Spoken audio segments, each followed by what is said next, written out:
The Viper of Busan, a man who once made millionaires beg and politicians tremble, now sat abandoned in an airport terminal, unable to reach the water fountain 6 feet away. 6 hours he'd been invisible, a ghost in an expensive suit, until exhausted single mom with a screaming toddler looked at him and saw what everyone else refused to: another human being who needed help. Welcome, where stories hit different. Don't forget to subscribe and tell us where you're watching from.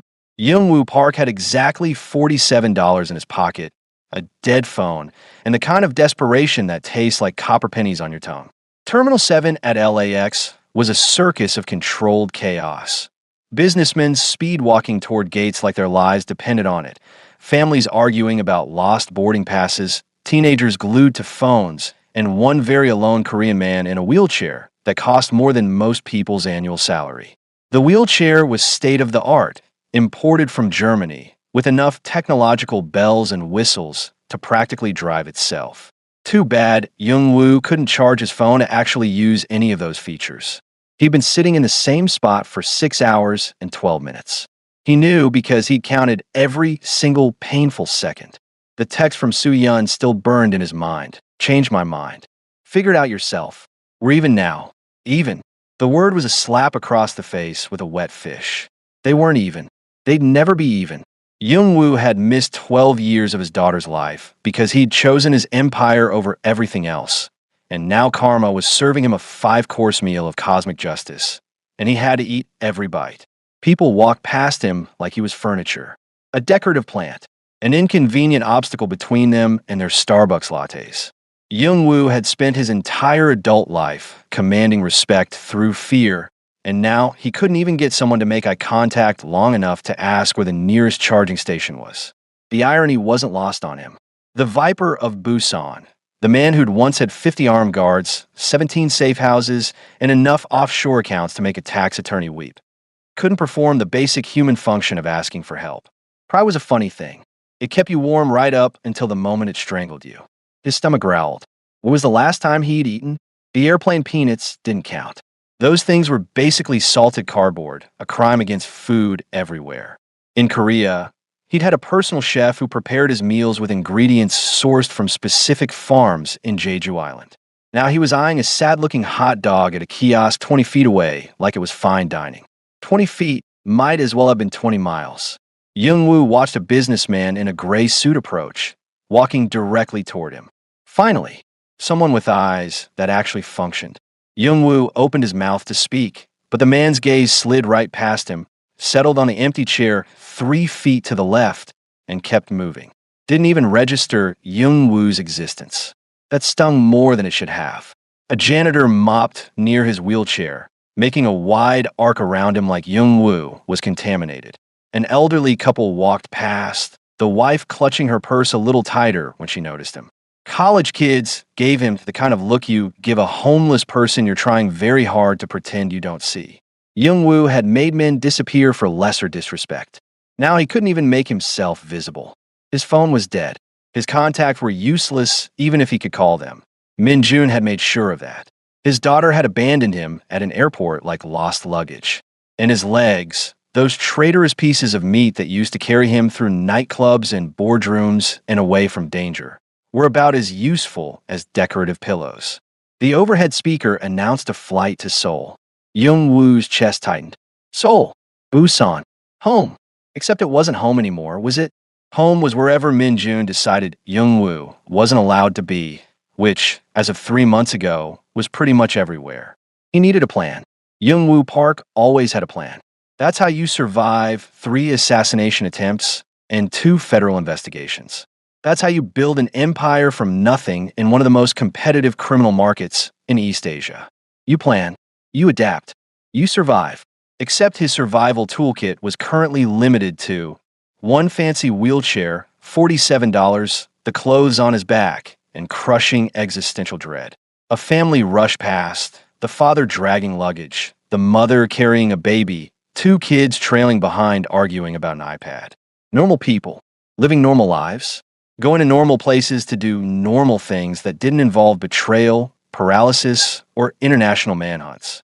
Youngwoo had never wanted to be normal. Normal was boring. Normal was working 60 hours a week to afford a mortgage you'd spend 30 years paying off. Normal was settling.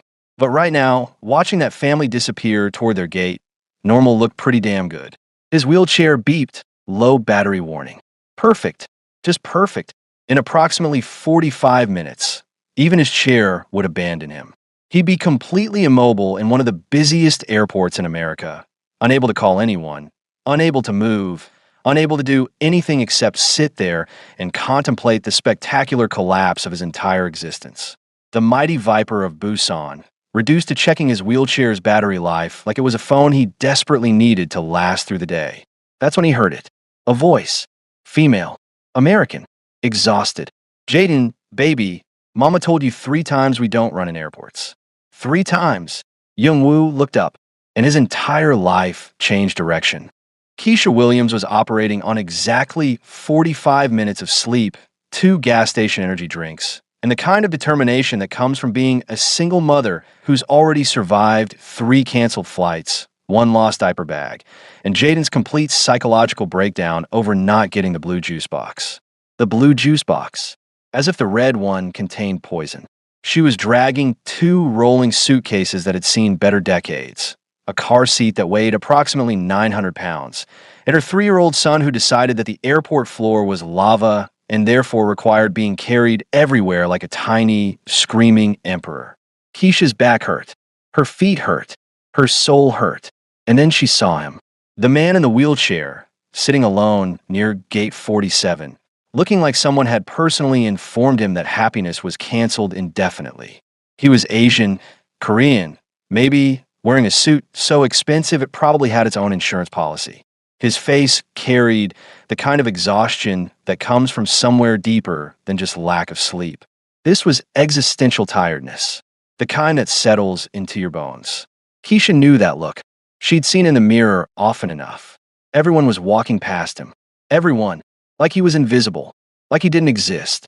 And something about that made Keisha's chest tight with the kind of anger that comes from watching people be casually cruel without even realizing it. She'd been invisible before. When you're a single black mom in America, invisibility comes standard with a package. People look right through you in stores, assume you can't afford things, watch you a little too closely in nice neighborhoods. Invisible until they need something to judge. Then suddenly you're the most visible person in the room. So Keisha did what Keisha does. She walked right up to this stranger and asked, "Baby, why are you sitting here all alone? Where are people at?" The man blinked at her like she'd just spoken in ancient Sumerian. His mouth opened, closed, opened again. No sound came out. He looked utterly bamboozled, as if the concept of another human being addressing him directly had short-circuited his entire brain. "You hungry?" Keisha didn't wait for an answer. She was already digging through her purse, that magical Mary Poppins bag that contained everything from baby wipes to her grandmother's church fan to, apparently, sandwiches. "You look hungry. Here, I got extras." She pulled out a slightly squashed peanut butter and jelly sandwich in a Ziploc bag. Grape jelly. The good stuff. The man stared at the sandwich like it was an alien artifact, like she just offered him a live grenade with a smiley face drawn on it. "It's peanut butter," Keisha explained, jiggling Jaden on her hip. "You're not allergic, right? Please don't be allergic. I cannot handle another medical emergency today." Jaden already tried to eat a penny at security. Youngwoo's translator app on his phone would have been helpful right about now, except his phone was deader than disco. He caught maybe every 3rd word. Hungry, peanut, emergency, penny. What was happening? Who was this woman? Why was she talking to him? "You speak English?" Keisha asked, already settling into the chair next to him like they were old friends. She handed Jaden her phone with a Cocomelon video queued up, the parenting equivalent of a sedative. "It's cool if you don't. My cousin Tasha's boyfriend is from Mexico, and he barely speaks English, but somehow they communicate just fine. I think they just argue in both languages simultaneously. It's wild." Young-woo managed to croak out, "English small. Small English. That's perfect. I know small Korean."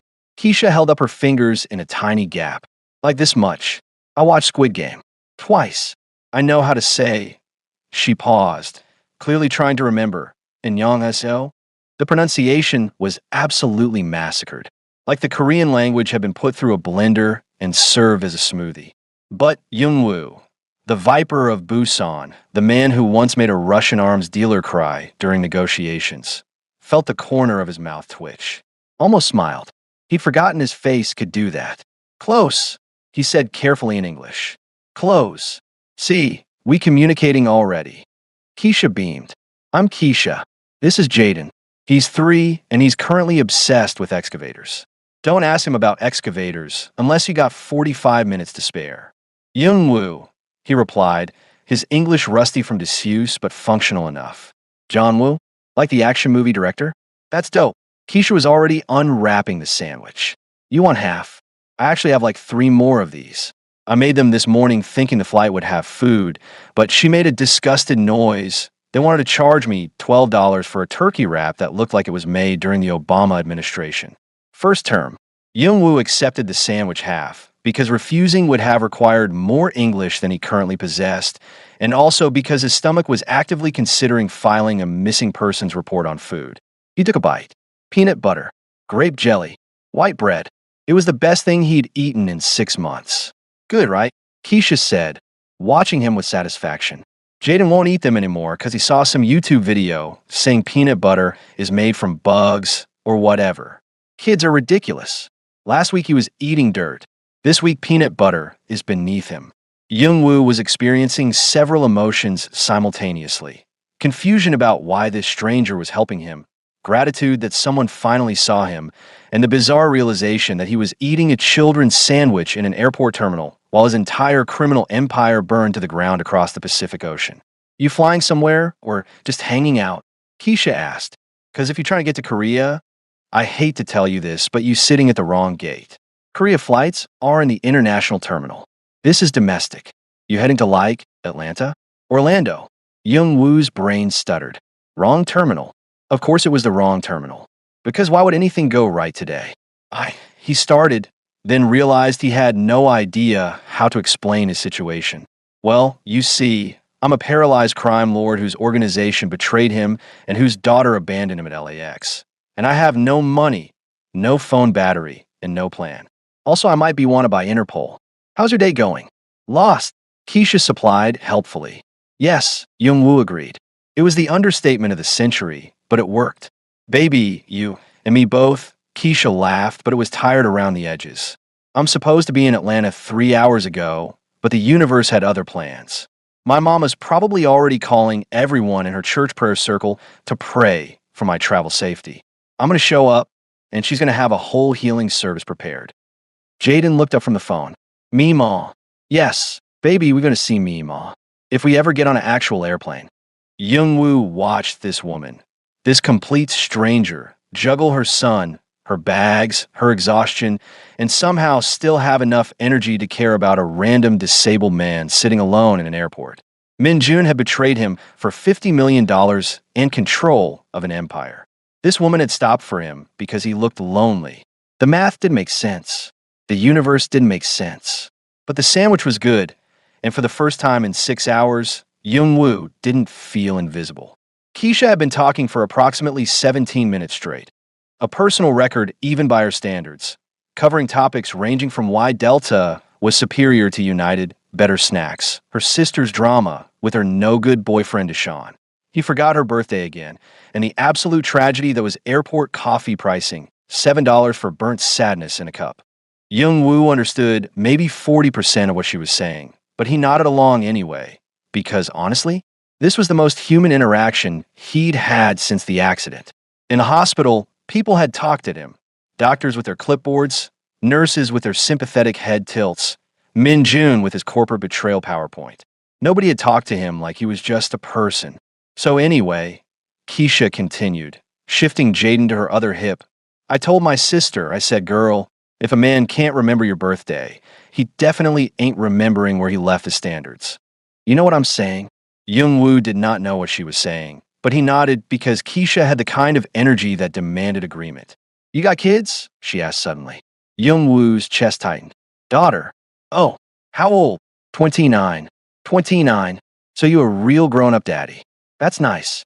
She close by? She coming to pick you up? And there it was.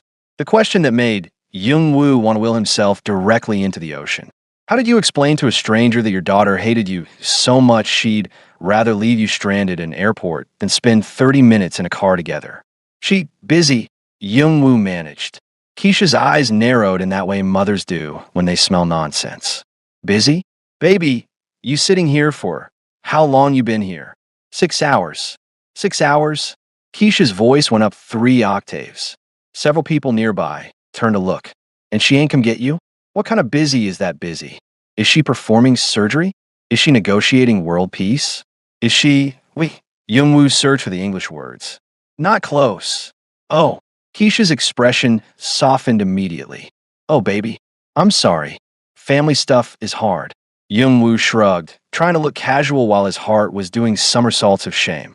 Here he was, the great viper of Busan, discussing his failed relationship with his daughter with a woman he'd met 20 minutes ago. Min-jun would have laughed himself into a coma if he could see this. Actually, Min-jun would probably try to have Youngwoo killed again, but that was beside the point. Well, Keisha declared, slapping her hands on her knees with decision. You can't just sit here forever. What's your plan? You got a hotel? Friends in LA? Youngwoo had exactly 0 plans, 0 hotels, and negative 17 friends. His plan had been, daughter picks him up, he recovers at her place while plotting revenge against Min-jun, eventually reclaim his empire or die trying. That plan had lasted exactly until the text message that torpedoed his entire existence. No plan, he admitted. No plan? Baby, you need a plan. You can't just... Keisha stopped mid-sentence, her eyes going wide. Wait, you got money? Please tell me you got money. Youngwoo pulled out the $47 from his pocket like he was displaying a dead fish. Keisha stared at the crumpled bills. $47? In Los Angeles? Baby, you can't even get a decent burger for that in this city. What were you going to do, sleep on a bench? The honest answer was that Youngwoo hadn't thought that far ahead. His escape from Korea had been so rushed, so desperate, that he'd focused entirely on getting out without considering what being out actually meant. This is bad, Keisha muttered, starting to pace. Jaden watched her with the solemn expression of a child who'd seen his mother enter crisis management mode before. This is real bad. You're in a wheelchair, you got no money, no phone. Your phone work? Youngwoo held up his dead phone. Of course it don't work. Why would anything be easy? Keisha was fully spiraling now, talking more to herself than to Youngwoo. Okay, we can figure this out. I'm good at figuring stuff out. One time Jaden locked us out of the apartment, and I got back in using a credit card and a YouTube video. I can do this. Youngwoo was touched by her concern and also mildly alarmed. This woman had known him for less than half an hour and was already orchestrating a rescue mission like he was her personal responsibility. You don't, he started. Don't even start with that. You don't have to help me stuff. Keisha cut him off. I seen you sitting here for 6 hours, John Woo. Everybody else walked past you like you was a trash can. You know why I stopped? Youngwoo shook his head. 'Cause 2 years ago, I was stuck at the Greyhound station in Detroit with baby Jaden, no money, no phone, and my ex-boyfriend, Jaden's daddy, had just left us there after we had a fight. I was sitting there crying, trying to figure out how I was going to get home, and this old lady, Mrs. Patterson, I'll never forget her name. She bought me a bus ticket home.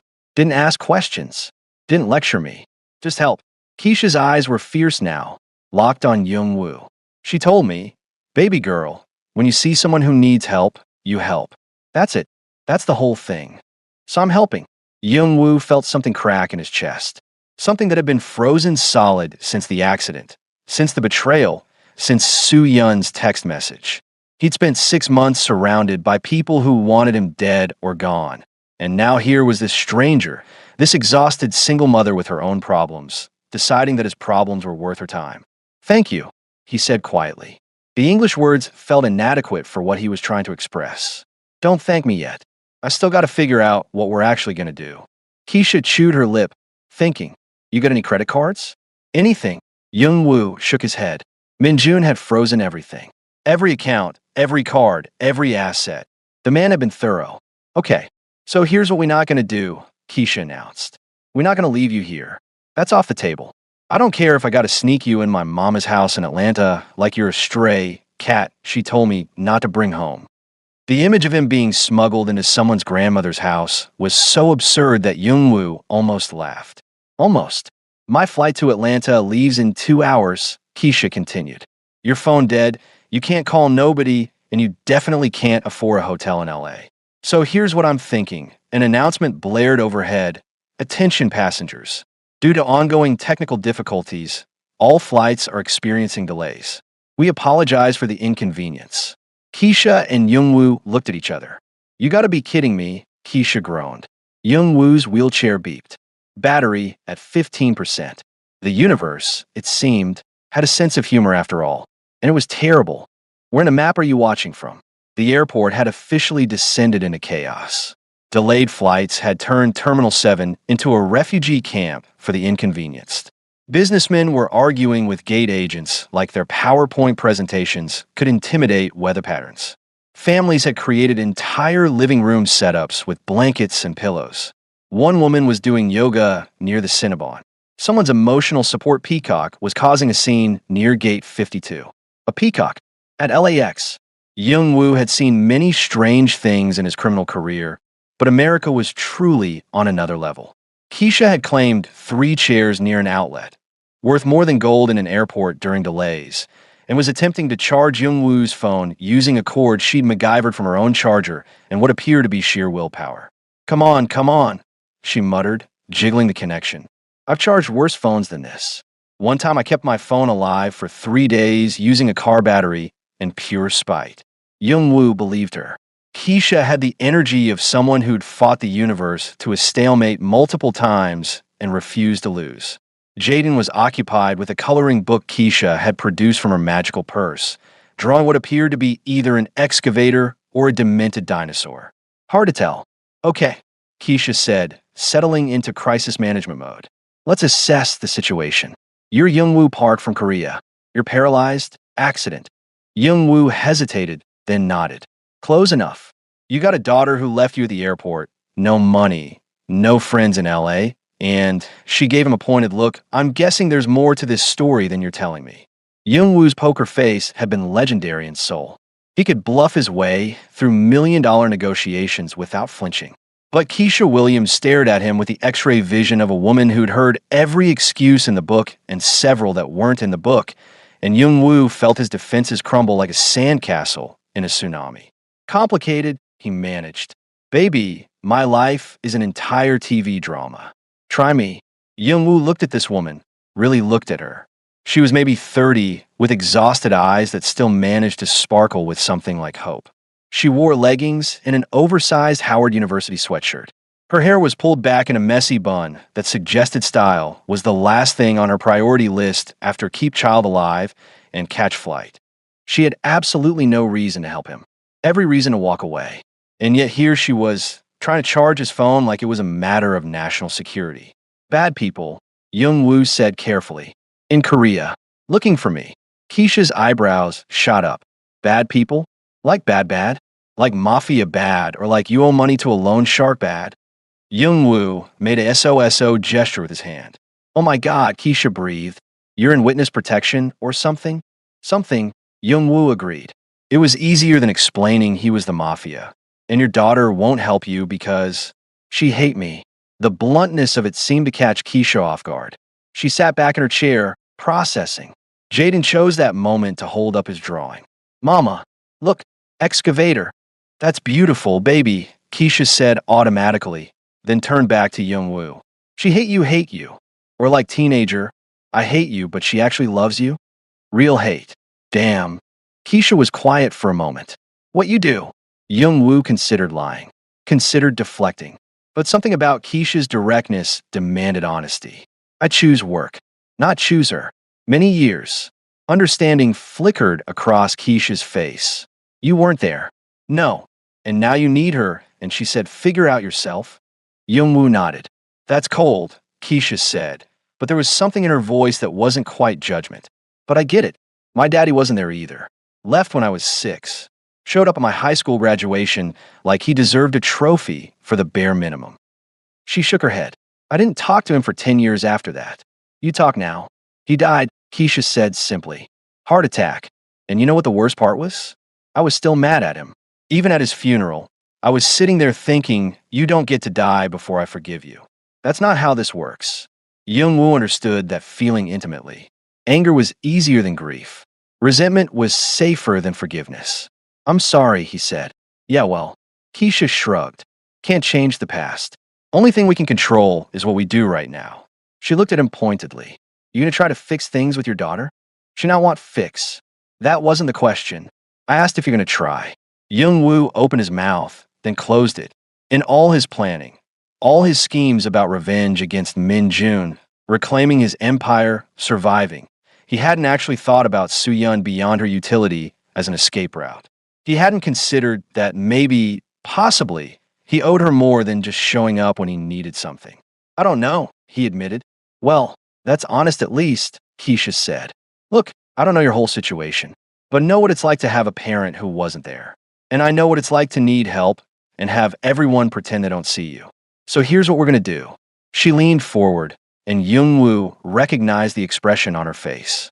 It was the same expression he'd worn countless times before negotiations, before hostile takeovers, before battles that would determine the fate of his organization. It was the look of someone preparing for war. My flight's delayed another 3 hours, Keisha continued. Your phone's charging. We're gonna figure out your next move. You got enemies in Korea, fine. You're an American now. Fresh start. But first, she pulled out her phone. We're gonna get you somewhere safe for the night because you're not sleeping on an airport bench like a Christmas movie character. I have no money, Young-woo reminded her. I got a credit card with exactly enough room on it for maybe one cheap motel room, Keisha said. And before you start with the pride thing, let me tell you something my grandmama used to say. Pride don't keep you warm at night, and it damn sure don't keep you safe. Young-woo stared at her. You use credit card? For stranger? You ain't a stranger no more, John Woo. We shared a peanut butter sandwich. That's legally binding friendship in most states. Despite everything, the betrayal, the pain, the absolute catastrophe of his life, Young-woo felt his lips twitch into something resembling a smile. Why you help me? Keisha looked at him for a long moment, then at Jaden coloring peacefully, then back at Young-woo. Because somebody helped me when I needed it, she said simply. And because everybody deserves a second chance. Even daddies who weren't there. She paused. Especially them. Young-woo's phone buzzed. 5% battery. Enough to make calls. So, Keisha said, standing up and brushing off her leggings like she was preparing for battle. We gonna sit here feeling sorry for ourselves? Or are we gonna make a plan? Young-woo looked at this woman, this absolute force of nature in human form, and made a decision. We make plan, he said. Keisha grinned. That's what I'm talking about. Now, first thing, we gotta get you away from this terminal before your wheelchair dies. Second thing, Keisha, Young-woo interrupted. Yeah. Thank you. She waved him off. Thank me when we actually survive this mess. Now come on, we got work to do. And just like that, the Viper of Busan found himself taking orders from a single mom from Detroit. Stranger things had happened, but not many. 3 months later, Young-woo Park was learning to make kimchi in Keisha's mother's kitchen in Atlanta. This was not how he'd envisioned his life going. No, baby, you gotta really massage the cabbage, Mrs. Williams instructed, her hands demonstrating the proper technique. Put some feeling into it. You don't ask the cabbage politely. You tell it what's happening. Young-woo, the former Viper of Busan, was being lectured about vegetable massage by a 72-year-old black woman from Georgia who called everyone baby and had opinions about everything. Like this, he asked, pressing harder into the Napa cabbage. Better. See, you're learning. Keisha, your boy's finally getting it. He's not my boy, Mama. Keisha called from the living room, where she was helping Jaden with his alphabet. We're business partners. Hum. Mrs. Williams hummed in that way that meant she didn't believe a single word. Business partners who live in my house and make kimchi together on Sunday mornings. Young-woo's English had improved enough to catch the implication. His face heated. Mrs. Williams, I assure you, baby, I'm teasing. Relax. She patted his arm. Though you could do worse than my Keisha. She's a handful, but she's got a good heart. The past 3 months had been the strangest of Young-woo's life. After that night at LAX, Keisha had used her credit card to get them a cheap motel room. Then she'd missed her flight to Atlanta to help Young-woo figure out his next move. One missed flight became two. Two became, you know what, Mama, I'm bringing someone home with me. Mrs. Williams had taken one look at Young Woo, paralyzed, desperate, clearly running from something, and said, "Guest room's upstairs. Don't track mud on my carpets, and we'll be fine. No questions, no judgment, just Southern hospitality that hit harder than any of Min Jun's betrayals." Young Woo had spent the first month in physical therapy that Mrs. Williams's church had somehow fundraised for. He'd spent the second month helping Keisha start a consulting business, using his decades of corporate knowledge. She didn't need to know it was mostly illegal corporate knowledge to help small businesses with strategy and planning. By month 3, he could stand with a cane, could take steps, could almost imagine a life that didn't involve looking over his shoulder every 5 seconds. Almost. His phone rang. The cheap prepaid one Keisha had bought him. Unknown number. International code. Korea. Young Woo's blood went cold. "You okay, baby?" Mrs. Williams asked, noticing his expression. "You look like you've seen a ghost." He stared at the phone, vibrating insistently in his hand. Young Woo. Keisha appeared in the doorway, Jaden on her hip. Her smile faded when she saw his face. "What's wrong?" The phone kept ringing. Nobody from Korea should have this number. He'd been so careful, used encrypted emails for the few business contacts he still trusted, kept his head down, stayed invisible. But the phone was ringing, and Youngwoo knew, knew asterisk, that whoever was calling had found him for a reason. His thumb hovered over the answer button. "Don't answer it," Keisha said sharply, reading his mind. If it's them, if it's the bad people, but Youngwoo was already pressing accept. Some habits died hard, and one of those habits was never running from a fight. "Yes," he said in Korean. "Boss." The voice was young, familiar. One of his former guards. "Jihoon, maybe?" "Boss, you need to come home." "I have no home in Korea," Youngwoo replied coldly. "Min Jun is dead." The world tilted. "What? Someone killed him. 2 days ago. May look like an accident, but we know. Everyone knows." Jihoon's voice was urgent. "The organization is falling apart. The lieutenants are fighting for control. It's chaos, boss. We need you." Young-woo's mind raced. Min Jun dead. The man who'd betrayed him, paralyzed him, stolen everything dead. "Why you call me?" Young-woo asked carefully. "Because half the organization never wanted you gone. We were waiting. And now," Jihoon paused, "now we have a chance to take it all back. The people who stayed loyal, we've been planning. We can restore you. Put you back in power. But we need you here." Young-woo looked up. Keisha was watching him with worried eyes. Mrs. Williams had stopped massaging cabbage. Even Jaden was quiet, sensing the tension. "Boss," Jihoon pressed. "What do you want us to do?" What did he want? 3 months ago, the answer would have been immediate. Revenge, power, restoration of his empire. The Viper of Busan would have been on the next plane, ready to reclaim what was his. But that was 3 months ago, before Keisha, before Mrs. Williams, before Sunday morning kimchi lessons and honest work and learning what it meant to be visible for the right reasons, before he'd started to become someone he didn't hate. "I need time," Young-woo said finally, "to think." "We don't have time," Jihoon urged. "If you don't come back now, someone else will take control. This opportunity won't last." 24 hours, Young-woo said. "I call you tomorrow." He hung up before Jihoon could protest. The kitchen was silent except for the ticking of Mrs. Williams's rooster clock. "What was that?" Keisha asked quietly. Young-woo set down the phone, looked at the kimchi they'd been making. At this kitchen in Atlanta, so far from Busan. At this life he'd accidentally built from the wreckage of his old one. "My past," he said, "calling me home." And Keisha's voice was carefully neutral, but her eyes were sharp. "You going?" Young-woo opened his mouth to answer. His phone buzzed. A text message. Unknown number, but he recognized the style immediately. From Suyun. "I heard about Min Jun. I know they'll call you. Don't go back, Dad. Please. You'll die there, and I just got you back." Another buzz. This time from Jihoon. "Forgot to mention, there's a price on your head if you don't come back. The other faction sees you as a threat either way. Clock's ticking, boss." Young-woo stared at both messages. The Empire was calling him home. His daughter was begging him to stay. And somewhere between Atlanta and Busan, between the man he'd been and the man he was becoming, Young-woo had to make a choice. Keisha crossed her arms. So what's it going to be, John Woo? You going to go be the Viper again? Or are you going to stay here and keep being the man who makes terrible kimchi but shows up for people who need him? Mrs. Williams added quietly, can't run from your past forever, baby. But you also can't let it swallow your future. Jaden looked up from his coloring book. Mr. Wu staying? Four pairs of eyes watched Young Woo Park, former crime lord, current kimchi student, man caught between two worlds. He picked up his phone and made a call that would change everything. To be continued. Comment don't